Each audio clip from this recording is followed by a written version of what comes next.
Tapi ketika dia kemudian dilekatkan dengan kita mencari penyelenggara yang mandiri, apakah kita bisa betul meyakinkan proses politik itu di ruang-ruang yang transparan, di ruang-ruang yang akuntabel, di ruang-ruang yang kemudian tidak ada transaksi-transaksi begitu. Ya kan, yang ada di DPR itu kan, ada setelah tim seleksi. Setelah tim seleksi. Jadi Ibu menduga di DPR-nya saya apa?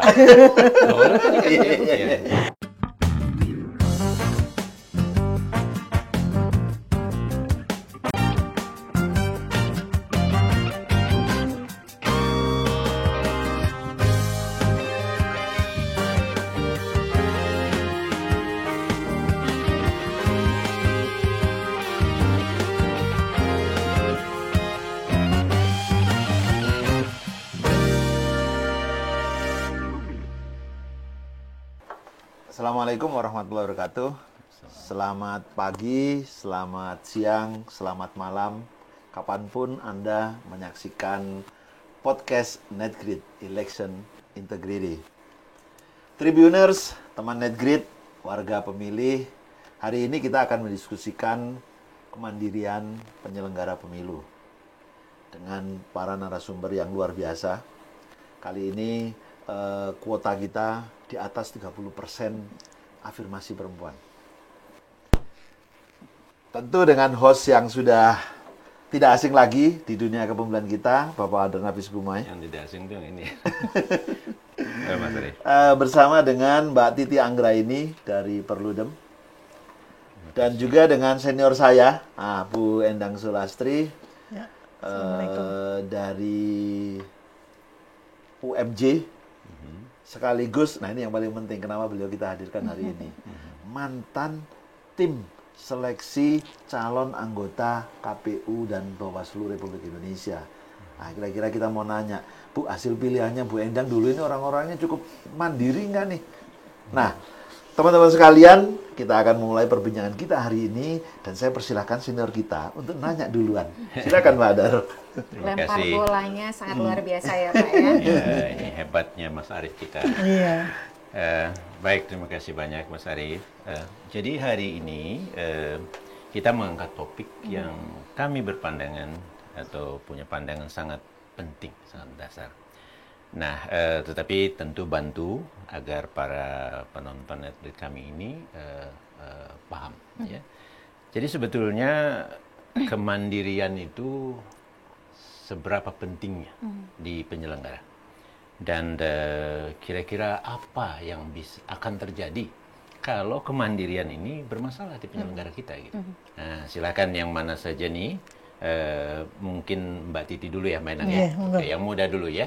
Baik, silakan Mbak Titi. Tapi saya sekaligus ingin ngasih cerita dulu Pak Hadar. Oh, silakan. Jadi dulu saya dan Pak Hadar itu pernah rapat di sebuah tempat. Lalu orang memperdebatkan, KPU boleh saja mandiri karena menurut konstitusi kita adalah lembaga yang mandiri. Tapi kan KPU nggak independen. Gitu. Kira-kira ada bedanya nggak ya mandiri sama independen? Nah, baik, itu tambahannya ya. Silakan Mbak Titi. Ada bedanya Pak Arief. Independen kan bahasa Inggris. Mandiri bahasa Indonesia. Kira-kira begitulah ya. Ya, kalau KPU mandiri karena konstitusinya kan mengatakan begitu Pak Hadar. Di era reformasi dalam perubahan ketiga Undang-Undang Dasar kita, salah satu yang paling menjadi titik besar transformasi kelembagaan penyelenggara pemilu kita adalah pasal 22E ayat 5 konstitusi. Hasil perubahan ketiga Undang-Undang Dasar. Pemilihan umum dilaksanakan oleh suatu komisi pemilihan umum yang bersifat nasional, tetap dan mandiri. Meskipun kemudian juga mengalami dinamika di dalam memaknai kemandirian tersebut. Kalau secara global kan international idea membagi konsep kemandirian itu dalam hal relasi dengan pemerintah. Makanya dari 3 model badan penyelenggara pemilu itu cara menilainya adalah bagaimana keterkaitan mereka dalam hal pengaruh dari pemerintah. Makanya ada disebut dengan model pemerintah, model campuran.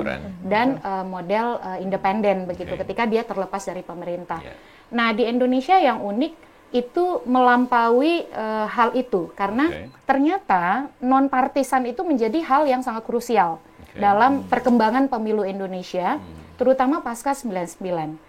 Misalnya terbit kemudian putusan Mahkamah Konstitusi nomor 81 tahun 2011 yang menyatakan kalau anggota partai politik ingin menjadi penyelenggara pemilu, maka harus ada masa jeda. Masa jedanya itu adalah 5 tahun.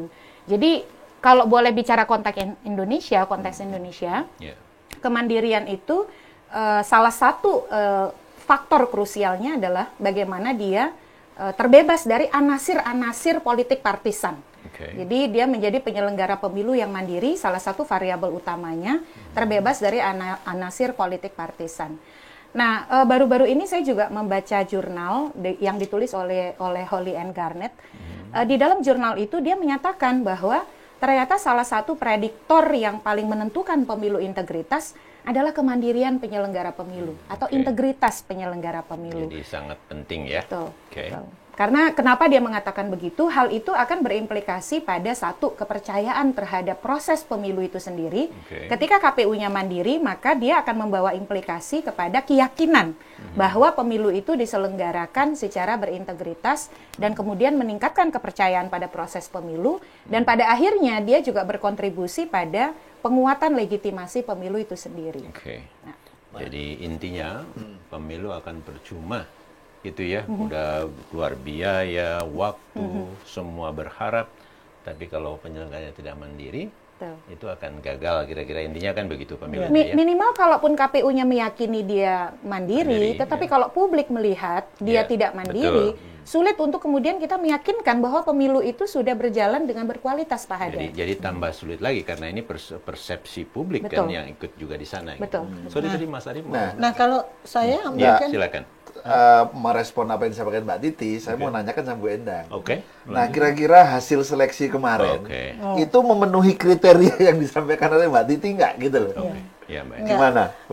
Sebelumnya saya ingin menambahkan ya. Baik, jadi pentingnya kemandirian itu saya kira kita memahami bahwa pemilu itu kan sebagai ajang kompetisi. Ajang kompetisi dari para pihak yang ingin memperoleh kekuasaan. Maka dalam konteks kemandirian, saya kira memang penyelenggara pemilu perlu menjaga agar dia bisa melayani ataupun bisa memberikan pelayanan yang sama, setara, adil gitu. Jadi kemandirian itu akan membawa juga kepada prinsip-prinsip pemilu lainnya. Jadi bisa, kalau dia mandiri maka dia akan bisa berlaku adil, maka dia bisa jujur dan seterusnya gitu ya. Jadi dia memperlakukan setara.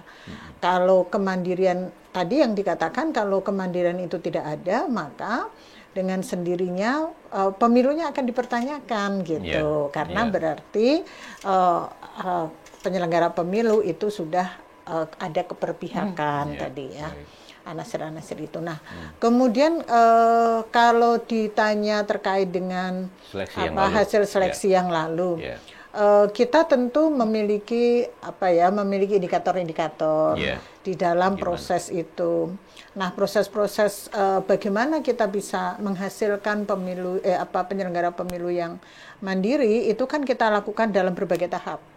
Ada tahap tertulis, di situ juga ada konteks pertanyaan yang bisa mengukur itu karena ada kebangsaannya. Kemudian yang kedua, dalam psikologi tertulis maupun asesmen itu juga dalam rangka mengukur itu. Dan yang ketiga, tidak kalah pentingnya itu adalah pada saat wawancara. Pada saat wawancara itu kita juga melakukan upaya-upaya menggali seberapa jauh mereka setidaknya punya komitmen gitu ya, punya komitmen untuk bisa mandiri, bisa tidak tidak berpihak kepada partai politik ataupun tadi penguasa, tidak bisa diintervensi itu. Dan tentu saja juga kita melakukan upaya-upaya melalui rekam jejak. Kita juga dibantu oleh teman-teman masyarakat sipil, ya, organisasi-organisasi yang memberikan masukan-masukan terhadap itu. Jadi kalau soal apakah sekarang ini mandiri atau enggak gitu ya, ya itu kita lihat aja sekarang ini kan proses tahapan sudah sampai kepada tahapan pendaftaran peserta pemilu. tentu kita memiliki indikator-indikator juga. Kita juga bisa melakukan pengamatan-pengamatan itu. Ya, tentu sebagai mantan Timsel ya. Ya, tapi saya katanya kalau Timsel tuh nggak ada mantannya, Bu. Hanya periodenya yang periodenya, iya. Jadi sebagai Timsel lah gitu ya, Timsel periode yang kemarin, kami tentu berharap cukup banyak gitu ya, bahwa ini udah pilihan yang terbaik melalui proses yang luar biasa juga, meskipun kami juga tidak bisa menampilkan gitu ketika kemudian dalam proses seleksi itu kan melibatkan juga partai politik. Ya kan yang ada di DPR itu kan. Ada setelah tim seleksi. Setelah tim seleksi. Jadi Ibu menduga di DPR-nya saya artinya kan di situ bisa saja terjadi kan gitu. Bisa saja terjadi. Tetapi kita di dalam prosesnya kan sudah berusaha melakukan proses itu, kemudian menjaring dari seluruh calon yang ada. Dan hasilnya itu kita kasih. Terkait ini, Pak Dar, tadi disampaikan ada peran DPR, maksudnya ada peran partai politik. Dulu seringkali orang mengatakan begini, wah kita harus menjaga jarak dengan partai politik. Kalau sekarang itu ada kalimat begini, loh kita itu harus menjaga kedekatan yang sama.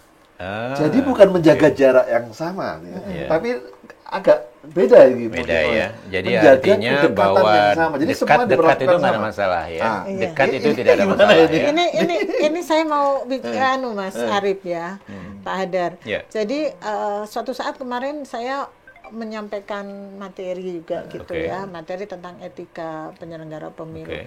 Itu sempat juga mereka melakukan pertanyaan ya, dari berbagai daerah itu. Bu, seakan-akan kok partai politik tuh harus kita hindari, harus kita jauhi, gitu kan? Mereka itu kan mitra kita, jadi kita, ya itu tadi yang disampaikan, kita harus bisa menjaga kedekatan, kita justru bisa membina hubungan yang baik dengan mereka. Jadi yang seperti itu. Yang penting adil di antara peserta itu, gitu. Dekat-dekat nggak apa-apa. Mereka ini jadi memang gitu. Terkait dengan konsep. Kalau kita baca prinsip penyelenggara pemilu universal itu kan ada 7 ya Pak. Salah satunya memang pelayanan. Nah tapi jangan dipersempit pelayanannya itu seolah-olah hanya kepada kontestan. Karena aktor pemilu itu ada banyak. Pelayanan kepada penyelenggara pemilu, karena penyelenggara pemilu kita kan unik ya. Besar, permanen sampai kabupaten kota dan juga ada 3 kamar. Lalu kemudian kepada pemilih dan barulah juga ada peserta pemilu. Tapi kalau orientasinya misalnya pelayanan itu seolah-olah harus optimal hanya kepada kontestan, itu kan juga menjadi pertanyaan. Nah, kembali kepada konsep kemandirian, kalau saya memaknai kemandirian itu untuk mampu bertindak, untuk mampu mengambil keputusan, bertindak, berbuat, berperilaku, terbebas dari pengaruh pihak manapun. Jadi betul-betul menjadi penyelenggara pemilu yang mengambil keputusan secara merdeka, bisa dikatakan begitu. Karena pengaruh itu Pak Hadar bukan hanya dari partai politik, pengaruh bisa jadi dari kerabat atau dari lingkungan pergaulan, dari misalnya ormas, betul. Apalagi Indonesia agak unik, karena misalnya salah satu problem besar kita adalah dulu itu bagaimana menghindarkan penyelenggara pemilu dari anasir partisan. Partisan itu partai politik. Tetapi ternyata setelah saya riset ya, anasir partisan itu bukan hanya political parties, tetapi jadi kelompok-kelompok yang kita merasa punya keterikatan, apakah dari sisi pergaulan, organisasi, kekerabatan dan lain sebagainya, itu juga punya potensi untuk mempengaruhi seorang penyelenggara di dalam mengambil keputusan secara mandiri. Tambah semangat nih saya. Artinya sekarang kita sudah diperjelas oleh Mbak Titi, oleh Mbak Endang. Tapi yang sekarang, perkembangan sekarang, ini kan sudah berjalan nih tahapan ya. Saat ini ada tahapan verifikasi partai politik untuk ditetapkan gitu ya. Jadi sudah adalah kegiatan-kegiatan sejak hasil tim seleksi itu dilantik dan mulai bekerja. Jadi bagaimana kemandirian mereka menurut para narasumber ini gitu. Nah, misalnya saja kita ingat sekali dalam menyusun jadwal. Selama ini jadwal itu begitu detail. Iya, betul. Kemudian sekarang teman-teman penyelenggara memilih jadwal itu seperti yang terbatas Generik saja, ya. Gelondongan lah. Kalau istilah anggaran gelondongan. Jadi sehingga harus dibuat lebih detail lagi, itu satu. Kemudian yang kedua, ada masa kampanye. Penyelenggara itu saya ikuti betul ingin sekian panjang masa kampanye ini, dengan hitungan segala macam, sengketa nanti nggak cukup, logistik apalagi dan sebagainya. Tetapi ada pihak DPR juga pemerintah maunya pendek sekali, dan akhirnya yang pendek itulah yang keluar, gitu loh. Nah, ya runtutannya KPU mendesain 120 hari. Terus ketika teman-teman KPU yang sekarang audiensi dengan Bapak Presiden, saya baca di media, Presiden mengusulkan 90 hari. Kemudian di parlemen keluarlah angka 75 hari. Nah, gitu. Jadi intinya ini hanya beberapa contoh saja. Nanti tolong bantu kalau ada contoh-contoh lain. Apakah ini satu indikasi menurut Mbak narasumber ini sebagai persoalan kemandirian dari penyelenggara pemilu kita? Gimana tuh? Pak Hada, Bu Endang, saya? Yang mana aja? Saya bisa saling isi lah nanti. Bu Endang, silakan. Oh iya. Tadi soal mungkin menarik soal menjaga kedekatan ya. Soal menjaga kedekatan itu saya kira tadi satu, jangan dipersempit hanya soal partai politik, tapi juga soal individu-individu atau aktor-aktor lain. Misalnya penyelenggara pemilu memang harus mau dikritik. Karena kalau dia punya kesadaran bahwa kemandirian adalah pondasi penting penyelenggara pemilu, maka kritik itu bagian dari rambu-rambu yang akan memproteksi. Tapi kalau sekali penyelenggara pemilu anti kritik, baperan ibaratnya, wah itu sebenarnya sudah salah satu indikasi kita punya problem serius dengan penyelenggara pemilu kita. Nah, tentu kritik juga proporsional ya Pak ya, jangan hoax juga. Nah, yang kedua menjaga kedekatan. Kedekatan itu ya kalau memang mau konsep itu dikedepankan, dia harus yakin dulu bahwa dia mampu memproteksi dirinya dari pengaruh-pengaruh yang bisa jadi akan meminta sesuatu, mungkin kemudian mengharapkan dia melakukan. Gara-gara sudah begitu dekat, bisa membuat satu suasana yang akhirnya kita sulit menolak. Betul, sulit membedakan antara mana yang profesional penyelenggara, mana yang kemudian karena faktor kedekatan. Apalagi secara manusia kita itu punya ewo pakeweh ibaratnya, atau kesungkanan. Saya ingat statementnya Mbak Titi, tapi nanti dikoreksi ya kalau salah. Jadi gini, salah satu ciri kemandirian itu terlihatnya begini, kalau dia terlalu dekat dengan peserta pemilu atau parlemen gitu ya, biasanya ini ciri-ciri kemandiriannya kurang. Tapi kalau dia jaraknya terlalu jauh atau bisa menjaga jarak dengan parlemen, biasanya ada kemandirian di situ. Itu ada hubungannya. Bisa juga dibilang kurang gaul itu. Ya, termasuk juga tadi kedekatan ya Pak. Misalnya dia harus menghindari rasa ingin bekerja selalu dengan kenyamanan. Misalnya nyaman dengan kelompok-kelompok tertentu saja, maka dia hanya akan dengan kelompok itu saja. Nah, itu akan juga berpengaruh terhadap kemandirian. Karena rasa nyaman itu seolah-olah kan, karena saya nyaman sama Pak Arief, saya tuh maunya Pak Arief saja yang terlibat di dalam suatu proses. Padahal pemilu itu tidak bisa begitu.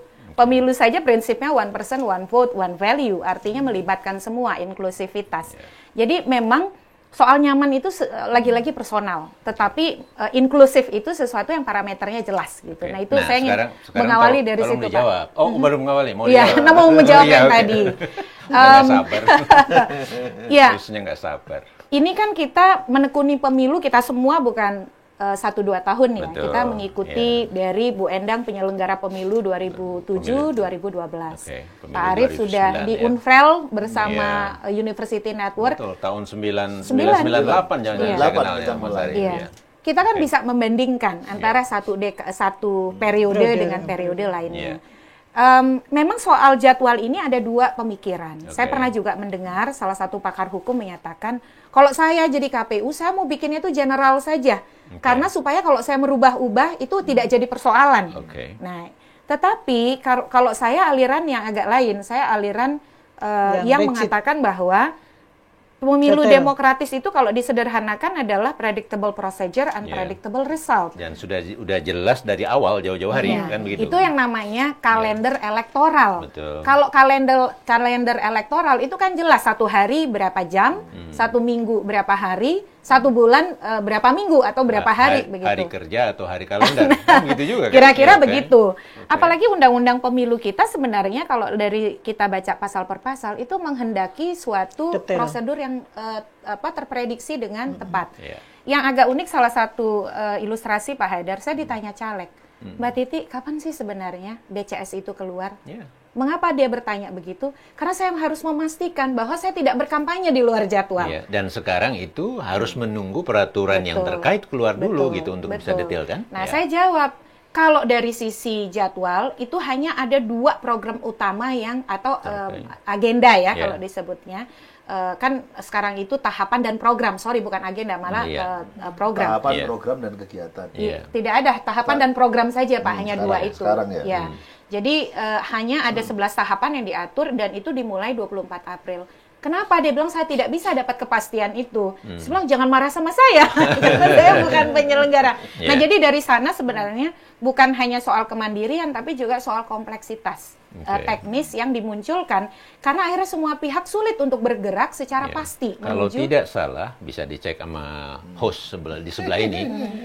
KPU itu sudah menyiapkan sebetulnya detail. Iya.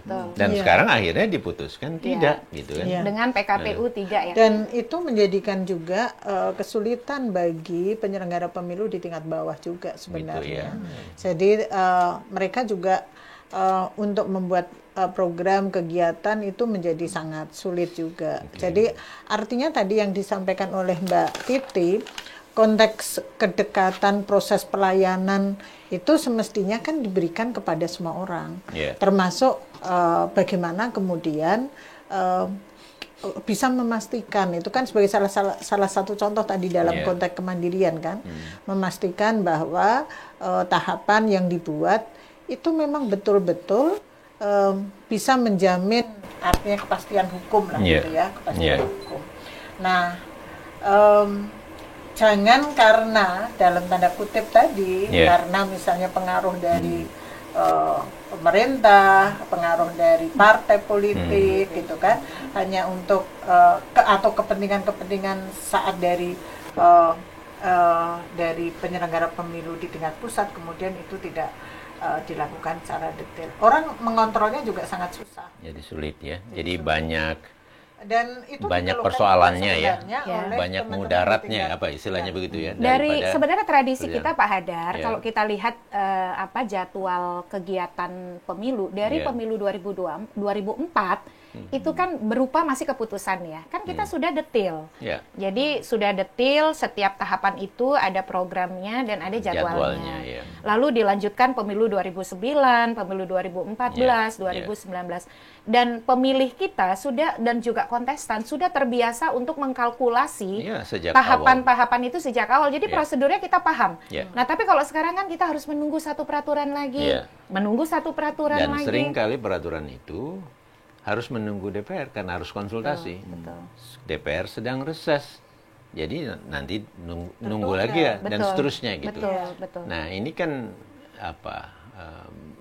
terlihat nggak bahwa akhirnya sangat bergantung gitu. Jadi gimana? Kemandirian ini jadi problem sekarang atau bagaimana? Iya, kalau ini kalau kita perhatikan satu dari sisi jadwal pemilu memang terjadi sebuah pendekatan yang berbeda. Nah, yang kedua yang kedua soal masa kampanye. Sulit untuk mengatakan bahwa KPU itu memang betul-betul mampu memproteksi kemandiriannya ketika memutuskan masa kampanye 75 hari. Karena kalau kita lihat dari sisi perjalanannya, ini kita bicara objektif saja ya, karena kan ini tersiar di publik, kita bisa menilai, memperhatikan dan lain sebagainya. Bagaimana perjalanan usulan dulu kalau saya tidak salah 200 sekian hari. Lalu kemudian menjadi 90 hari permintaan pemerintah.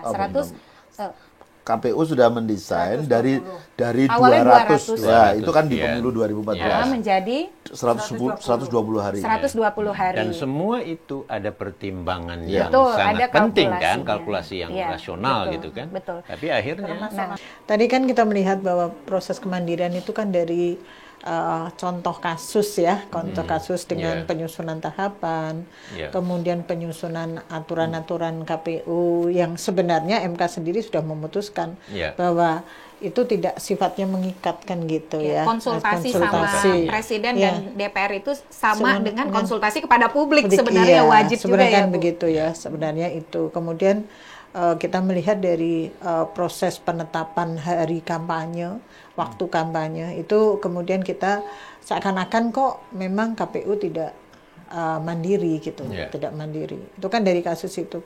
Mungkin ada juga yang baru-baru ini misalnya terkait dengan proses rekrutmen untuk teman-teman di tingkat provinsi gitu ya, di tingkat provinsi.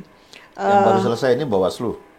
Bukan, yang kemarin ya, yang kemarin yang rencana seleksinya itu kan mau diperpendek gitu.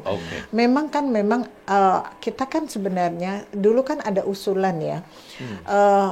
Memang sebaiknya misalnya bahwa proses rekrutmen itu dilaksanakan secara serentak. Betul. Itu memang kita berharap sehingga penyelenggara pemilu itu memiliki waktu untuk persiapan yang cukup ya, yang cukup. Nah, waktu yang tepat saya sepakat sebenarnya dengan teman-teman KPU yang lalu Pak Mas Arief gitu ya. Itu bahwa ya semestinya diperpanjang sampai selesai penyelenggaraan pemilu gitu loh. Pemilu dan pilkada gitu kan, sehingga teman-teman yang baru ini nanti dipersiapkan untuk melakukan pemilu berikutnya, gitu ya. Dan itu kalau kita lihat dalam siklus pemilu kan memang seperti itu. Jadi ada masa di mana kemudian mereka mendapatkan pembekalan, mereka mendapatkan penguatan kapasitas itu di awal pada saat. Nah, sekarang kan rencananya kan kemarin saya baca kan diputuskan di tengah tahapan, meskipun mereka bilang bahwa ini adalah tahapan-tahapan yang agak longgar gitu ya. Tetapi itu tetap tidak bisa karena energi bagi teman-teman yang ada di yang ada di KPU provinsi misalnya ya itu kan menjadi terkuras juga. Ada perhatian untuk proses seleksi. Mereka yang kemudian sudah 2 periode atau baru 1 periode memikirkannya bagaimana dia bisa jadi lagi kan gitu. Nah, saya melihat ini pun hasil dari konsul juga gitu loh. Yang itu kemudian juga menjadi pertanyaan publik. Kalau Bawaslu kan memang sudah serentak kemarin ya, meskipun ada sebagian yang penambahan itu yang belum. Nah, ini juga menjadi salah satu contoh mungkin yang perlu kita cermati juga. Dan siklus 5 tahunan, kalau itu dilakukan di tengah tahapan sekarang, akan berulang lagi. Iya, akan berulang. Yang menarik mohon maaf, Mas Arief ini, dia setelah memikirkan itu, membayangkan, jadi nanti akan ada anggota KPU yang memang sudah diberhentikan dipercepat, dapat uang kompensasi, dia ikut seleksi kepilih lagi. Dan itu memang ada yang menyampaikan ke saya, Pak Hadar. Kalau kami senang-senang saja. Karena kenapa? Satu, kami dapat uang kompensasi. Yang kedua, kalau mendaftar, syukur-syukur terpilih kembali. Jadi kan pragmatis ya. Betul. Nah, tapi dari teman-teman tamu kita ini, para narasumber, juga berkesimpulan kurang lebih. Kalau mohon maaf ya, saya tangkapnya koreksi nanti kalau keliru. Jadi keputusan atau maksud KPU untuk mempercepat ini pun juga satu indikasi bahwa kemandirian itu bermasalah ya sekarang ini ya. Tapi boleh nggak satu lagi untuk memastikan aja nih gitu. Misalnya ini kan sedang verifikasi nih sekarang partai politik. Jadi kalau kemudian mau melayani betul-betul kepada partai politik itu, ya pokoknya dibantulah. Ini yang kelihatannya mungkin nggak lolos terus dibantu lolos itu gimana ya? Itu betul kemandirian bermasalah atau memang ini pelayanan yang ekstra? Itu kejahatan, Pak. Oh, kejahatan justru malah udah. Jadi kalau jelas yang tidak memenuhi syarat dinyatakan memenuhi syarat, itu kejahatan elektoral loh. Karena kalau ini ya, Sarah Birch itu kan bilang ada 3 model electoral malpractices. Satu, kecurangan regulasi pemilu, aturan. Yang kedua, manipulation of voters. Dia intimidatif, politik uang, disinformasi. Jadi votersnya dimanipulasi. Yang ketiga itu manipulation of votes. Nah, jangan-jangan saya kalau melihat itu, kemudian kalau itu terjadi, tambah satu lagi, Pak. Apa itu? Kecurangan oleh penyelenggara pemilu. Jadi politicization of electoral organizers atau YNBs. Dan itu berbahaya karena kenapa? Kemurnian suara pemilih itu bukan hanya dari menjaga konversi suara dia dihitung sesuai dengan apa yang dikehendaki. Tetapi juga memastikan bahwa menjadi peserta pemilu betul adalah yang berhak. Nah, kalau kemudian itu sampai memanipulasi peserta pemilu saja berani, berarti memanipulasi suara atau manipulation of votes itu sangat mungkin terjadi ke depannya. Dan itu kejahatan sangat luar biasa itu, Pak. Nah, ini serius sekali. Dan itu tidak mungkin. Mudah-mudahan. Dan ini Pak ditambah tidak mungkin itu sederhana. Pasti terstruktur, sistematis, masif. Karena tidak mungkin terbiarkan 1-2. Jadi kalau apa yang disampaikan Pak Hadar betul terjadi, wah merinding nih Pak kita. Tapi jangan-jangan saya hanya berlebihan aja, berlebihan saja. Itu tetap indikasi gitu. Atau saya cuma Tapi biasanya kalau Pak Hadar kepikiran itu gitu. Ada clue-clue tuh, Pak. Ada clue-cluenya ya. Dan berbahaya tadi. Jadi Mbak Endang di awal kan udah bilang, kemandirian bisa mengganggu prinsip-prinsip yang lain. Ketidakadilan misalnya kan begitu ya. Baik, Mas Arief. Banyak yang kita dapatkan ini dari 2 narasumber kita ini. Dan saya ingin mengulik juga peran peran CSO, peran NGO ya. Karena dalam sejarahnya banyak peran mereka tumbuh untuk menjaga atau mendorong kemandirian penyelenggara pemilu. Dalam catatan saya, Pak Dar, setidaknya ada 3 yang pernah terjadi mengganggu kemandirian ini. Pertama dalam pilkada. Itu dulu penyelenggara pemilu disuruh membuat laporan pertanggungjawaban kepada DPRD. Dan Pak Hadar ya. Dan Pak Hadar, saya ingat itu waktu Cetro kemudian mendorong nggak boleh lagi kalau nggak kita disandera sama DPRD. Yang kedua, ini berbolak-balik penyelenggara pemilu boleh dan tidak boleh dari anggota partai. Dan akhirnya Mahkamah Konstitusi kan udah putusan 81/2011. Nah, harus ada jeda. Yang ketiga, sebetulnya warisan kita pada kemandirian ketika kita melakukan konsultasi gitu loh. Betul. Nah, untuk beberapa hal kan sebetulnya bahkan kami waktu itu mengambil cara udah kita tetapkan dulu, lalu kita minta pandangan konsultasi. Kalau memang harus dirubah, ya kita sesuaikan gitu loh. Nah, untuk kesimpulan rapat, salah satu poin kesimpulan rapat yang disampaikan Bu Endang tadi tentang rekrutmen, bagi saya ini juga, saya nggak tahu ini cermin dari kedekatan dan menjaga jarak itu tadi atau bagaimana ya? Iya, momentum kalau kita ingin membenahi penataan kelembagaan penyelenggara pemilu itu saat ini, Pak. Betul. Kita itu punya momennya saat ini. Yang dibutuhkan itu adalah kemauan, kesadaran, itikat baik untuk kebutuhan menempatkan desain penyelenggaraan pemilu yang demokratis, yang profesional sebagai yang utama. Memang sebagai penyelenggara mungkin kita lebih nyaman bekerja dengan orang-orang yang dekat dengan kita atau kemudian kita tahu misalnya mampu berkolaborasi dengan baik dan lain sebagainya. Dan kita yang menentukan. Dan kita yang menentukan, betul. Tetapi kan ketika kita betul-betul mengaku diri kita sebagai pejuang demokrasi, pegiat demokrasi, berkomitmen terhadap demokrasi, maka inilah momentum untuk berkorban itu. Atau bukan istilah berkorban, berbuatlah, berkontribusi. Pilihan paling logis untuk menata jadwal rekrutmen penyelenggara, supaya tidak terjadi di dalam fase tahapan, saat ini. Bagaimana caranya? Dengan memperpanjang masa jabatan sampai dengan selesai seluruh tahapan pilkada 2024. Paling lama itu akhir 2025. Betul. Momen itu muncul karena apa? Karena ada Perpu Pemilu. Yang unik, kalau saya, kebetulan ini bagian dari penelitian saya, Perpu Pemilu itu sebenarnya anomali. kan Perpu itu kegentingan yang memaksa, situasi betul, darurat. betul. Kok dibahaskan bersama antara pembentuk undang-undang, pemerintah dan fraksi-fraksi di DPR, melibatkan para pihak, KPU, yang nggak terlibat itu siapa, Pak? Masyarakat sipil, masyarakat.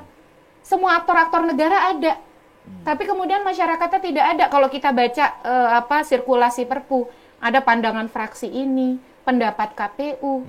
Tetapi di mana Pak masyarakat? Seolah-olah kedaruratannya tidak ada. Iya, tidak ada. Kalau begitu padahal ya sudah. pemilu itu kan pemiliknya rakyat, gitu, ya kan? Dan Demokrasi itu kan menempatkan rakyat sebagai pemilik kekuasaan, tapi rakyat tidak di. Dan kalau memang bisa sempat gitu. membahas bersama, kenapa tidak revisi undang-undang pemilu saja? Betul, ya. Itu yang saya tuh. Biasanya Perpu itu kan inisiatifnya lebih ya presiden, pemerintah ya. Iya. Dan pasal-pasalnya pun hanya pasal yang memenuhi unsur kepentingan. Betul. Makanya saya pikir saya yang salah belajar hukum, atau ini ada peristiwa hukum luar biasa di negara kita yang nomenklaturnya betul-betul saya tidak pahami. Tapi ini sebenarnya presiden buruk, Pak Hadar. Kalau kita ingin bicara pemilu sebagai sebuah tertib hukum ya. Betul. Baik, kita dapat sejumlah contoh lah ya, untuk melihat kemandirian itu sedang bermasalah atau tidak gitu ya, dan kelihatannya memang ada persoalan di sini gitu ya. Tapi sebelum kita lanjut cari ide-ide jalan keluarnya, Mas Arief, teman-teman narasumber, adakah ya bahwa persoalan-persoalan ini itu akibat dari persoalan dari peraturannya? Jadi, ini memang jadi problem karena memang peraturan kita itu belum cukup. Karena memang seleksi itu misalnya akhirnya di ujungnya juga ditentukan oleh DPR kita gitu, yang memang isu politik atau upaya politik adalah hal yang biasa gitu. Adakah hal yang demikian, Mbak Titi? Jadi sehingga memang ini persoalan legislasi yang perlu kita tata gitu, atau bagaimana? Iya, ini setiap proses pemilu memang rekrutmen itu agak berbeda ya Pak ya. Di era pasca 99 kita mengalami momen di mana kita berbenah yang luar biasa. Maka menghadirkan figur-figur yang agak berbeda dengan sebelumnya, betul-betul non-partisan, mandiri. Dari kampus ya? Dari kampus. Dan pada waktu itu saya sempat membaca tuh, ada komentar, janganlah kita itu di fit proper test sampai kemudian di DPR ya, pernyataan dari yang ikut, ada beberapa berita yang saya telusuri. Ya sudahlah, kalau dikirim ke DPR itu kirim sejumlah yang dibutuhkan saja. Jadi confirmation proses, tanpa kemudian misalnya ada proses menunggu keterpilihan yang mana. Dan lalu itu kan, tapi model itu kan dilanjutkan terus dengan tambahan kemudian ada tim seleksi. Jadi tim seleksi dibentuk dari pemerintah dan itu ada kriteria-kriterianya. Yang tim seleksi yang mandiri. Mandiri, betul. Walaupun kemarin catatan dari Perludem soal unsur pemerintah. Mengapa unsur pemerintah ini? Bukan kita tidak suka atau menolak orangnya, tapi kan kita ingin menegakkan undang-undang. Bahwa unsur pemerintah itu dibatasi 3, begitu. Tapi kan ternyata ada yang terafiliasi dengan unsur pemerintah secara formal. Tapi yang menguap begitu saja. Nah, perdebatan berikutnya adalah soal proses fit proper test di DPR. Nah, proses yang kemarin, ini kita bicara akademik ya, tidak ada kemudian serangan pada personal atau apa. Satu, soal kontroversi nama terpilih sudah rilis lebih dahulu sebelum fit dan proper test. Bagi saya itu sangat mengganggu. Karena mengapa kita ingin proses fit dan proper test itu menjadi instrumen yang digunakan untuk memilih, bukan sekedar formalitas menentukan kesepahaman atau kesepakatan yang sudah ada. Karena itu pertanggungjawabannya kepada publik loh Pak. Kehidupan bernegara, ketatanegaraan kita. Nah, jadi prosesnya sebenarnya idealitasnya itu dibangun dengan adanya tim sel, lalu fit proper test di DPR untuk check and balance begitu ya antara eksekutif dan legislatif. Tapi ternyata Pak Hadar pernah mengalami. Di era Pak Hadar mungkin dan Pak Arief ya, periode pertama Pak Arief, itu sesuatu yang bisa dikatakan ya unik begitu, karena melahirkan yang bisa disebut bahwa salah satu KPU yang baik begitu. Nah, Bu Endang juga kan pernah merasakan proses rekrutmen tersebut.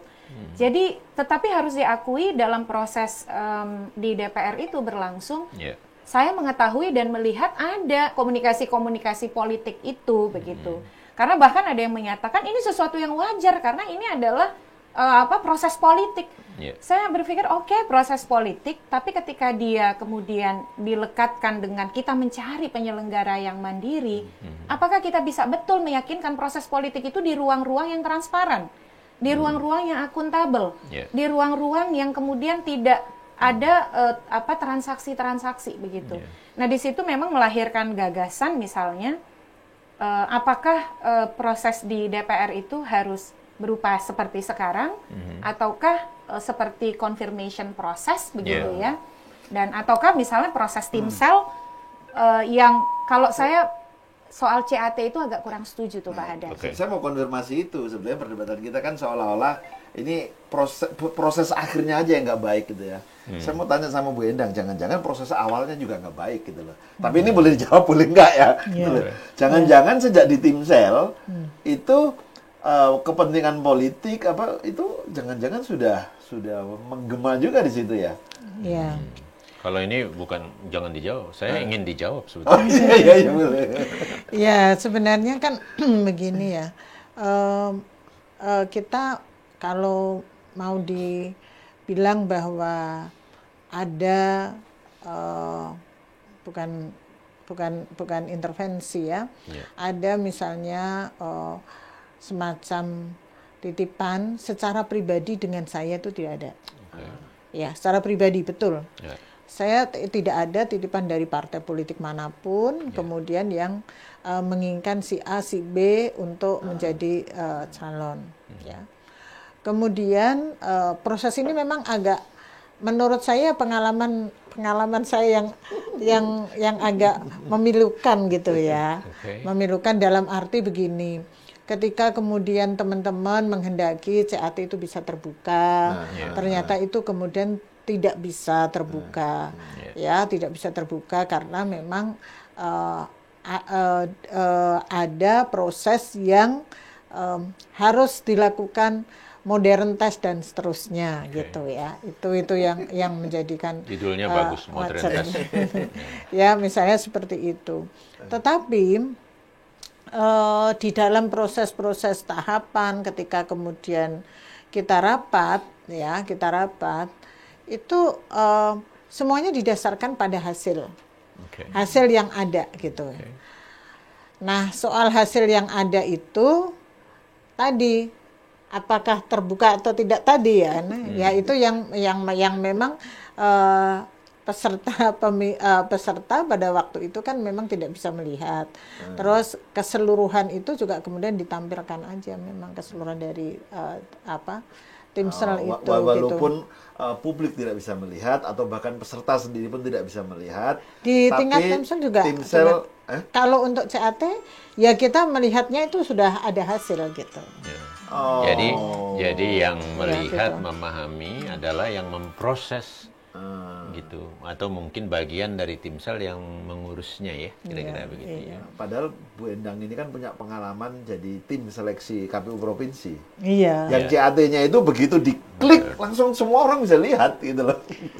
Jadi memang kelihatannya ada proses yang perlu dibenahi ya di sini. Nah, makanya tadi kan pertanyaan Pak Hadar, apakah ada ketentuan di dalam di dalam regulasi, ya kan, dalam undang-undang, ya bisa jadi ada. Jadi kan dari hulunya ketika proses seleksi itu saya kira memang bagaimana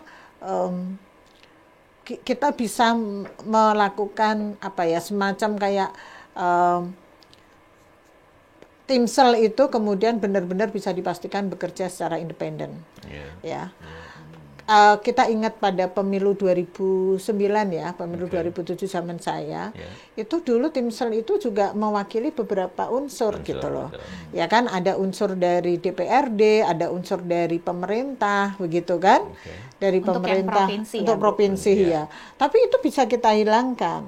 Artinya kan itu kemudian, nah itu yang menjadikan sarana bagi masuknya kepentingan-kepentingan dari tadi para calon peserta pemilu ataupun pemerintah, kan begitu. Nah, mungkin bisa jadi kita perlu mencari model, Pak Hadar, di dalam undang-undang itu. Model seperti apa sih kira-kira seleksi itu?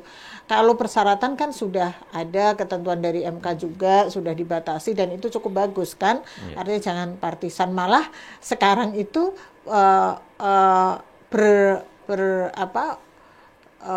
lebih lebar kan, Mbak. Sekarang itu sebenarnya aturannya sudah cukup bagus, lebih lebar sampai kepada ormasnya, ya kan, nggak boleh kan seperti itu, dibatasi juga. Cuman kemudian tahapan-tahapan yang ada itu memang perlu ada ketentuan yang lebih detail supaya Timsel itu juga menjadi lebih bisa bertanggung jawab gitu ya. Kan ini Timsel itu kemarin misalnya dalam surat dalam Undang-Undang 7 tahun 2017 misalnya disampaikan bahwa Timsel itu harus memberikan laporan kepada DPR dalam setiap tahapan gitu ya. Ya itu kemudian kalau Timselnya kebetulan kami Timselnya itu kan ada yang saklek dengan hukum gitu ya. Kita pokoknya ini harus laporan setiap tahapan gitu. Nah, proses laporan itu kan juga bisa menjadi sarana gitu ya bagi masuknya kepentingan-kepentingan itu gitu. Maka itu kan mungkin regulasi yang perlu dirubah. Dibenahi. Kemudian juga misalnya regulasi-regulasi terkait dengan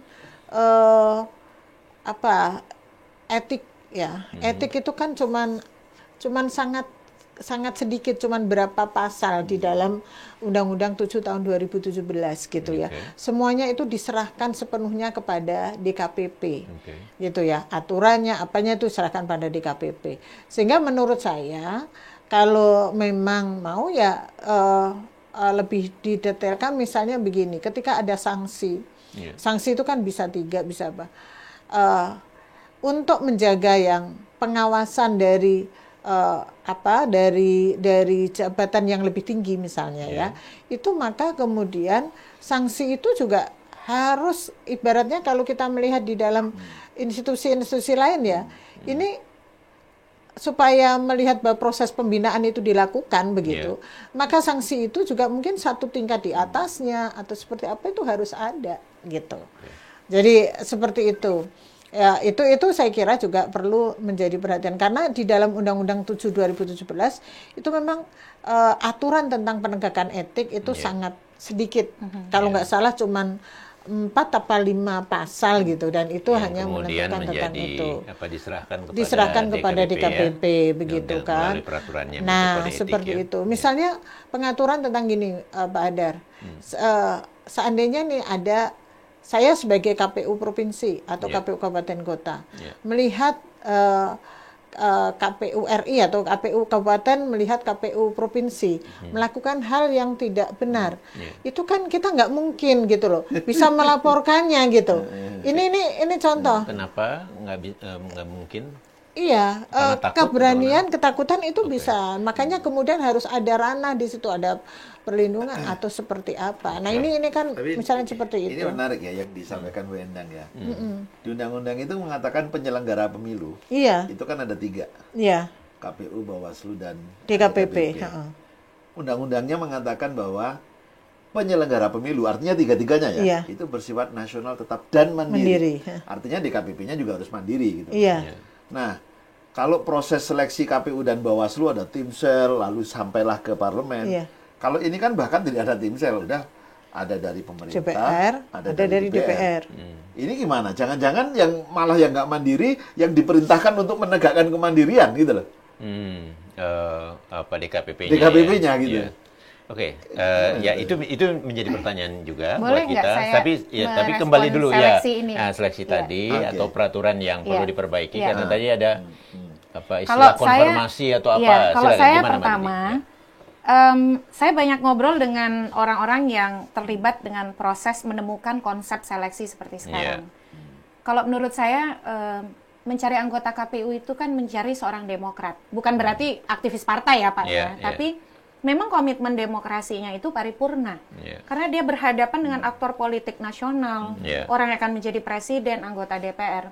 Tapi kalau mencari orang yang sekedar melamar pekerjaan, eksistensialisme, kita akan kemudian menuju kekacauan. Oleh karena itu saya mulai melihat proses, sebenarnya CAT itu pertama dari sisi pendaftar, bukan banyak-banyakan yang mendaftar sebagai indikator. Tetapi sedikit pun yang mendaftar, kalau memang orang yang memenuhi komitmen yang tadi kita harapkan, itu sudah bagus. Itu yang pertama. Yang cukup perlu dikoreksi dari seleksi yang kemarin Bu Endang, CV itu tidak dinilai. Jadi sepanjang memenuhi persyaratan minimal undang-undang, maka semua diikutkan di dalam tes CAT. Saya terus terang, karena saya membayangkan anggota KPU sebagai pencapaian puncak seorang praktisi kepemiluan misalnya, walaupun bukan berarti anggota CSO baru mencapai karir puncak kalau jadi penyelenggara pemilu, nggak juga ya Pak. Itu adalah, kok di tes CAT itu rasanya kok seperti gimana gitu ya melihatnya ya Pak ya, mengisi dan lain sebagainya. Menurut saya ketimbang seperti itu, lebih baik kita memberi bobot kepada riwayat hidup, pengalaman, kiprah seseorang di kepemiluan, atau mereka disuruh membuat makalah, walaupun makalah bisa dibuatkan orang lain, tapi ketika diuji misalnya, atau kemudian dengan rekam jejak, itu kan bisa bernilai. Jadi bukan soal, wah sekian ratus mendaftar, ikut CAT dan lain sebagainya. Jadi ini menurut saya perlu direkonstruksi supaya kita tidak menciptakan aroma pencari kerja atau proses seleksi yang menyerupai pencari kerja. Misalnya tetapkan saja persyaratan kiprah kepemiluan sekian tahun. Hakim Mahkamah Konstitusi itu berkiprah di bidang hukum selama 15 tahun minimal. Dan kita sebetulnya sudah dalam kondisi masyarakat di mana orang yang berkiprah di pemilu itu sudah cukup banyak. Betul, Pak. Bukan situasi yang ini puluhan tahun yang lalu di mana sulit mencarinya gitu. Sehingga harus ada tes. Betul Pak. Jadi itu yang pertama. Yang kedua, ada orang-orang yang mungkin bisa jadi enggan mendaftar, tetapi orang yang punya kapasitas. Ya ciptakan mekanisme pengusulan oleh terbuka saja, apakah kampus, kelompok masyarakat, ormas, biar kita sama-sama terbuka begitu ya, gitu bahwa ada orang-orang yang dinominasikan. Nah, proses itu diteliti dengan melihat CV, pendidikan, pengalaman dan seterusnya. Itu yang pertama. Yang kedua soal di DPR. Proses yang kemarin perlu kita cermati, tidak ada voting terbuka anggota DPR. Ini agak berbeda ya dari yang sebelum-sebelumnya. Yang ada adalah pilihan Habis fraksi. Itu udah dan itu katanya suaranya berdasarkan jumlah kursinya, walaupun mengakunya sebagai satu voting katanya gitu ya. Akhirnya malam itu kesimpulan inilah hasilnya gitu. Kita nggak tahu apa-apa gitu ya. Saya pernah mendengar ketika pemilihan KPU periode Pak Arief, ada salah satu anggota DPR perempuan mengatakan, mohon maaf saya tidak bisa berbuat banyak kepada salah satu aktivis perempuan yang ikut, yang hanya memperoleh satu kursi. Itu pun saya alihkan suara saya yang diminta untuk diberikan pada si A kepada si Mbak. Karena komitmen dia menghormati aktivisme si aktivis demokrasi ini yang perempuan. Jadi individu itu masih berdaya ketika dia membuat keputusan hendak memilih siapa di proses di DPR. Tapi kan kemarin itu tidak tersedia. Padahal sebagai anggota DPR kan kita ingin melihat bagaimana penilaian dia atas proses fit and proper. Tapi kalau semua diseragamkan atas dasar pilihan fraksi, itu kan mengingkari proses. Jadi kalau mau, ya voting terbuka, siapa pilih siapa, ataupun terbuka kan bisa dengan memasukkan surat ini ya Pak ya ke dalam kotak, sehingga kita tahu Pak Arief dapat berapa, Pak Hadar dapat berapa, siapa PAW pertama, siapa PAW kedua, ketiga, dan seterusnya. Yang kemarin itu, kalau tidak salah ya, untuk PAW-nya pun ada proses pemilihan lagi yang tertutup itu di dalam katanya. Jadi polanya berubah sekali ya. Jadi kelihatannya memang bukan perhatian, kepentingan politik semakin sangat besar ya, semakin kental. Ya, sulit kita nafikan ya, Bu. Saya itu kadang berpikir begini, semestinya kita itu kan udah melampaui tahap konsolidasi demokrasi ya. Kita udah melalui pemilu 99, 2004, 2014, 2019. Harapan kita kan tentu jauh melampaui apa yang sudah tercapai pada masa-masa yang lalu. Kita tentu tidak berharap bahwa saya melihat misalnya kalau saya selalu berpikir dan menilai penyelenggara pemilu 2007 itu jauh lebih baik, lebih baik 2014. Artinya 2014 lebih baik daripada 2007. Dan sedemikian rupa kita tuh harapannya kan naik ke atas gitu terus, ya. Nah, kita nggak berharap sih gitu, mudah-mudahan gitu ya, bahwa justru akan terjadi distorsi kemudian lebih kemunduran begitu. Nah ini yang perlu kita jaga bersama gitu. Nah penjagaan bersama ini menjadi penting ya Mas Arif. Kita perlu tanya, sebetulnya yang ditugaskan oleh undang-undang kita yang ngejaga itu adalah DKPP, kan begitu ya. Salah satunya ya, atau paling tidak memproses dan memutus ya kalau ada pengaduan pelanggaran kode etik ya, yang di dalamnya itu mungkin persoalan kemandirian gitu kan DKPP. Nah menurut catatan Mbak narasumber, bagaimana peran DKPP kita ini sekarang untuk menjaga kemandirian ini, menegakkan kemandirian ini? Ya. Mbak Endang pernah di DKPP nggak ya? Enggak. Unsur KPU? Unsur TPD ya, pernah. Ya, persoalan dulu. Kalau dulu TPD masih namanya TPD. Dewan Kehormatan DKKPU pernah dari Dewan Kehormatan KPU waktu masih ad hoc dengan itu. Tapi gini ya, DKPP saat ini itu kan satu, mereka melakukan pekerjaan ketika ada laporan untuk proses penindakan. Ya.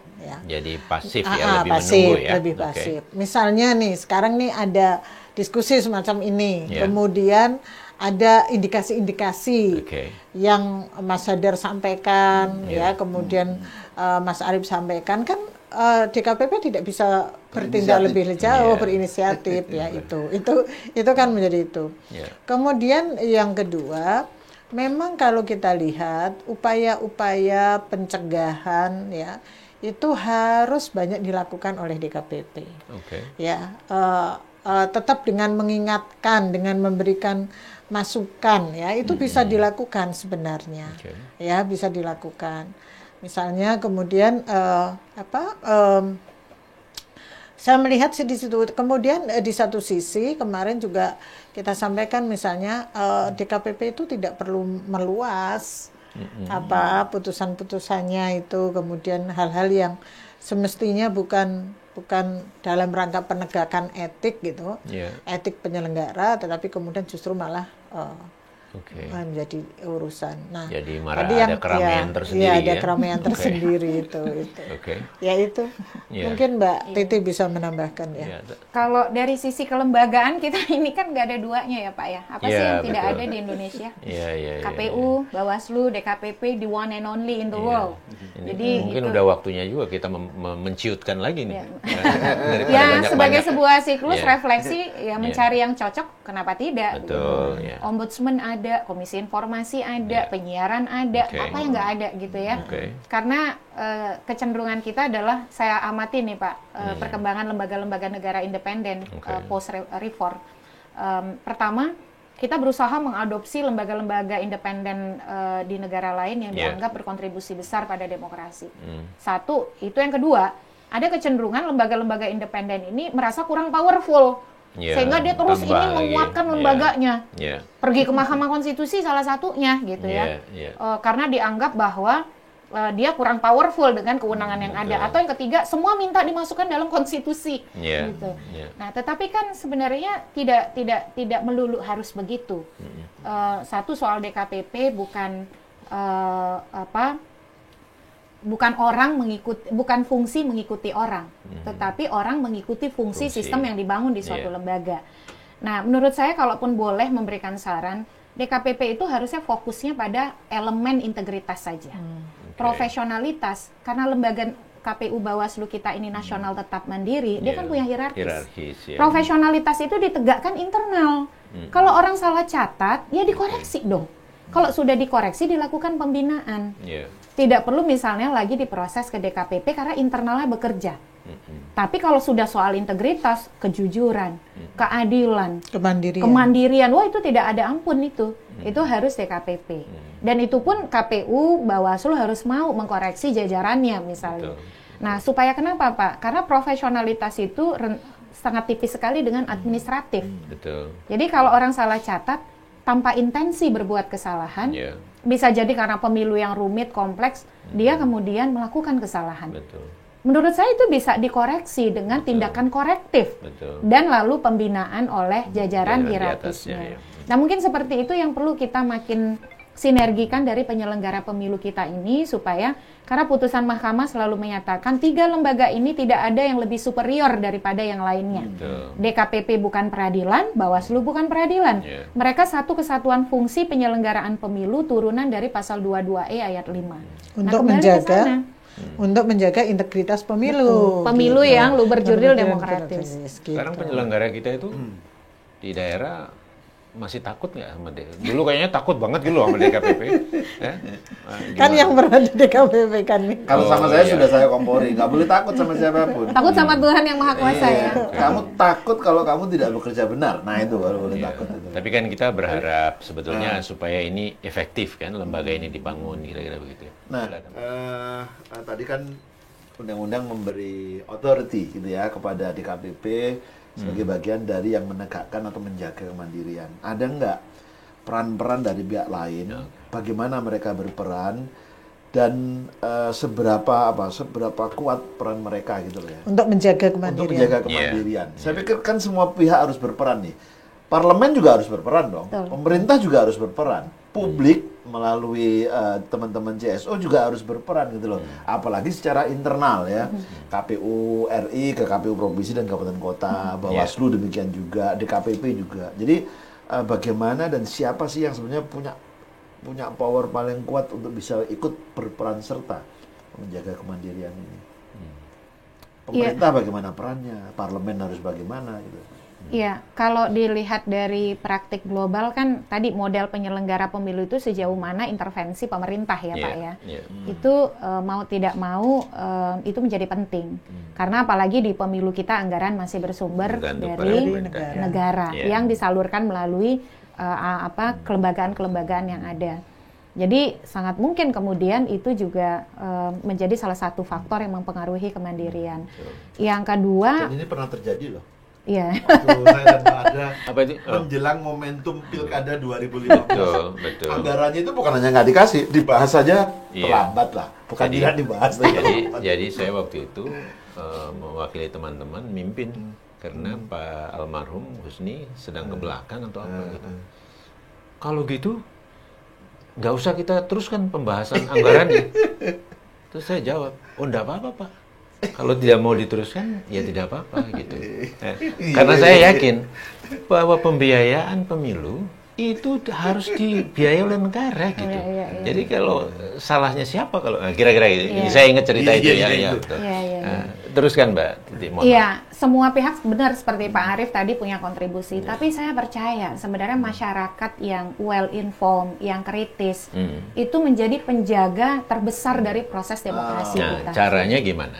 Untuk ini, kasus kemandirian ini misalnya. Iya, pertama memang ya semakin salah satu tantangan terbesar adalah di masyarakat sipil adalah mereka mungkin juga akan terikut di dalam dinamika yang ada gitu.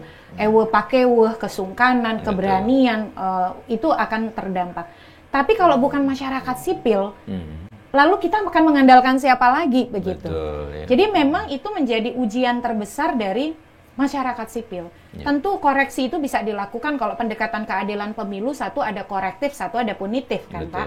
Korektif bisa dilakukan dengan mengingatkan, lalu kemudian membangun dialog, dan seterusnya. Kalau punitif, ya memang kalau sudah hal itu dilakukan tiada ampun, mau tidak mau ya. Contoh, saya sangat salut dengan banyak orang yang berani mengambil risiko melaporkan perkara-perkara yang bisa jadi itu akan berdampak pada diri mereka. Dirinya, keluarganya mungkin. Dan itu yang kemudian juga bukan sesuatu yang mudah yang gampang kita bicarakan karena kehidupan itu bukan sesuatu yang berdiri di ruang hampa begitu. Nah, membangun komunitas yang saling mendukung, menguatkan ekosistem yang konstruktif, menjaga asal masyarakat sipil dan publik ini jadi penting gitu Pak. Media massa yang bebas itu menurut saya sangat membantu karena ternyata banyak peristiwa besar itu dibantu oleh media sebagai garda terdepan untuk memproteksi civic space atau ruang-ruang masyarakat sipil gitu. Yeah. So jadi memang kalau kita dihadapkan situasi, waduh ini kelihatannya kok ada persoalan dengan kemandirian susah, gitu ya. Tapi bisa juga Pak dengan cara-cara tadi kan kalau Mbak Titi kan menyampaikan kritik kan, kemudian dialog, gitu kan, melaporkan tadi kan punitif itu kan udah. Tapi mungkin Mbak Titi akan yang terdekat, tapi kan akan menemui mungkin untuk bicara dari hati ke hati untuk ini kok ada gini. Tapi kalau zaman media sosial sekarang itu sebenarnya mudah Pak. Oh gitu, posting aja ya. Bagaimana kemudian diposting, kemudian masyarakat itu berani untuk memviralkan sesuatu yang sebenarnya tidak benar. Itu masa sekarang masih dimungkinkan meskipun tapi karena undang-undang ITE makanya aku tadi baru ngomong itu. Meskipun itu kemudian kita harus melakukan hati-hati ketika kemudian kena undang-undang ITE gitu. Tapi proses-proses kritik yang konstruktif gitu ya. Karena kan persoalannya gini Mbak Titi, kita melakukan kritik dengan baik, dialog nggak pernah dibuka dialognya gimana, kan gitu kan? Harus kita mencari cara, atau berarti gitu. Maka cara-cara itu kita bisa, misalnya tadi Mbak Titi menyampaikan mengajak media, media massa bisa. Kemudian kita melakukan dengan media sosial. Tentu kita tidak akan perlu takut ketika kita memiliki data-data yang konkret, data-data yang memang bisa disampaikan. Memang ini yang menjadi masalah undang-undang ITE itu ITE itu yang kemudian juga ini bisa lah saya kira dilakukan meskipun ya tadi ya kita meskipunnya ini apa ini meskipunnya Mbak? ya kekhawatiran itu kan selalu ada gitu kan tadi yang Mbak Titi sampaikan dengan keberanian itu gitu karena ada hambatan juga. Gimana Mas? Ini sepertinya harus ada seri kedua kayaknya. Ini menarik sekali nih. Kita banyak dapat insight, banyak dapat catatan, tapi memang harus ada lanjutannya kelihatannya karena kita waktunya terbatas ya. Kita acarakan lagi buat dua narasumber luar biasa kita. Gitu ya. Masih banyak narasumber lain yang lebih seru kayaknya. Saya pikir ada beberapa catatan ya Pak Dar ya, regulasinya, kemudian mekanismenya, kemudian orangnya, termasuk peran serta banyak pihak. Saya pikir mungkin ada pertanyaan yang masih perlu disampaikan oleh Pak Dar. Kalau saya cukup teman di studio, di mana ini ruang Zoom, ada enggak yang pertanyaan dikirimkan? Mas Vito, saya enggak ada. Baik, kalau tidak ada.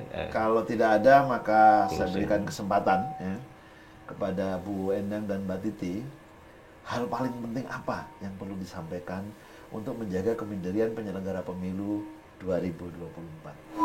Saya persilahkan Bu Endang dulu deh. Oh ya. Saya kira tadi hal penting apa ya? Hal penting apa yang harus dilakukan untuk menjaga. Saya kira bagi teman-teman KPU, Bawaslu, DKPP sebagai lembaga penyelenggara pemilu harus memiliki komitmen yang tinggi ya dalam rangka itu. Jadi kita menjaga jarak dengan peserta itu bukan berarti bahwa kita tidak mau melayani dengan baik gitu ya. Dan justru teman-teman penyelenggara itu harus percaya bahwa ketika mereka melakukan proses kemandirian itu akan didukung oleh banyak pihak. Dan yang kedua, saya juga ingin bahwa partai politik juga jangan mengajak hal-hal yang gitu ya dalam rangka, kan kita itu kalau keinginan berkuasa itu kan selalu ada, kemudian seringkali Pak Hadar kalau dalam mata kuliah Pak Hadar dulu itu kan menggunakan segala cara begitu termasuk melalui pendekatan dengan penyelenggara pemilu, mengajak suatu hal yang tidak baik gitu ya. kita harus punya juga keinginan dari pemerintah maupun dari partai, dari DPR, itu bagaimana kita menjaga marwah pemilu ya melalui kemandirian penyelenggara pemilu, sehingga penyelenggara pemilu itu akan dipercaya. Kepercayaan terhadap pemilu itu, kepercayaan terhadap pemilu dan hasil-hasilnya itu juga akan menentukan terhadap kepercayaan terhadap pemerintah sendiri maupun kepercayaan terhadap DPR dan partai-partai politik gitu. Maka komitmen ini harus dimiliki bersama. Dan penyelenggara pemilu harus punya mental yang kuat, pejuang demokrasi tadi yang dinamakan, kemudian tidak mudah goyah, tidak mudah dipengaruhi oleh siapapun, tidak hanya partai politik saya kira, termasuk misalnya kalau sekarang pemerintah, oligarki ataupun siapapun, pengusaha dan seterusnya, yang penting adalah kita menjaga komitmen kemandirian, menjaga undang-undang itu bisa tegak gitu aja. Baik, menarik. Mbak Titi, silakan. Ya. Kalau saya ingat peristiwa yang dialami oleh Pak Hadar ya. Oh, saya yang mana nih? Banyak sekali peristiwa yang saya ya, alami. di salah satu restoran lah ya. Oh, iya. Perjumpaan singkat, tidak sengaja, betul. tapi bisa diputar sedemikian rupa seolah-olah ada intensi politik, padahal tidak ya. Meskipun proses di DKPP kemudian mengokohkan bahwa memang tidak ada anasir-anasir partisan, apalagi kemudian kepentingan-kepentingan yang terlibat di sana. Itu saja tidak sengaja. Nah, artinya apa? Persepsi itu sulit dikendalikan.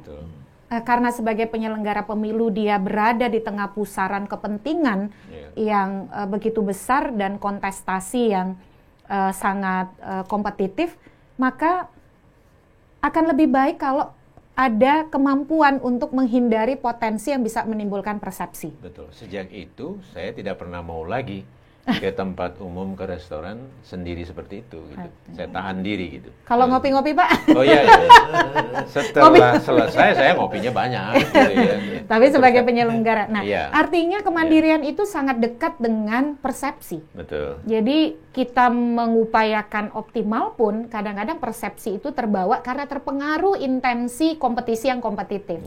Nah, penyelenggara mau tidak mau dia harus bekerja keras untuk memastikan segala intensi persepsi yang bisa mengarahkan kepada anasir ketidakmandirian itu bisa dia hindari. Itu yang pertama. Yang kedua, kredibilitas pemilu itu bukan hanya untuk di dalam negeri, Pak, domestik, tetapi juga nama baik kita dalam pergaulan internasional.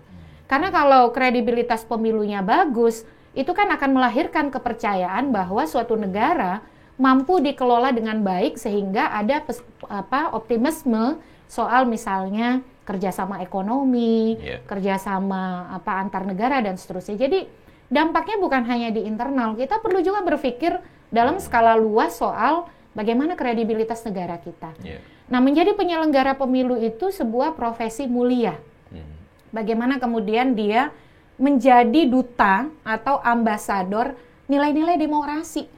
Jangan sampai kita berbusa-busa bicara nilai-nilai integritas, tapi kemudian perilaku yang senyatanya dipraktikkan tidak mencerminkan itu. Makanya saya ingin mengutip Buya Syafi'i ketika bicara soal integritas. Tidak pernah pecah kongsi antara pikiran, perkataan, dan perbuatan. Dan itu yang saya kira diperlukan dari penyelenggara pemilu kita yang sudah punya rambu-rambu yang sangat ketat. Konsistensi antara pikiran, perkataan dan perbuatan untuk merefleksikan nilai-nilai berdemokrasi, aturan main yang sudah digariskan oleh konstitusi, regulasi, kode etik, dan yang terpenting adalah tadi, ini akan menjadi legacy peninggalan nama baik yang diwariskan selamanya untuk Indonesia dan juga demokrasi kita. Baik. Terima kasih Mbak Titi, Mbak Hadar. Berarti saatnya sudah tiba. Betul. Untuk mengakhiri diskusi sesi ini. Persepsi kadang-kadang jauh lebih penting daripada realitanya. Tribuners, teman NetGrid dan warga pemilih, kemandirian bukan hanya penting, tapi dia juga sebuah keharusan. Kemandirian hanya bisa diwujudkan jika semua pihak memberikan dukungan, pelibatan partisipasi publik, Dan adanya keterbukaan informasi sangat penting untuk memastikan kemandirian bisa ada dan tegak berdiri. Tanpa kemandirian, penyelenggaraan pemilu akan kehilangan jati dirinya yang free and fair, luber dan jurdil. Karenanya, kemandirian merupakan elemen penting untuk mewujudkan election integrity. Terima kasih, salam untuk semuanya.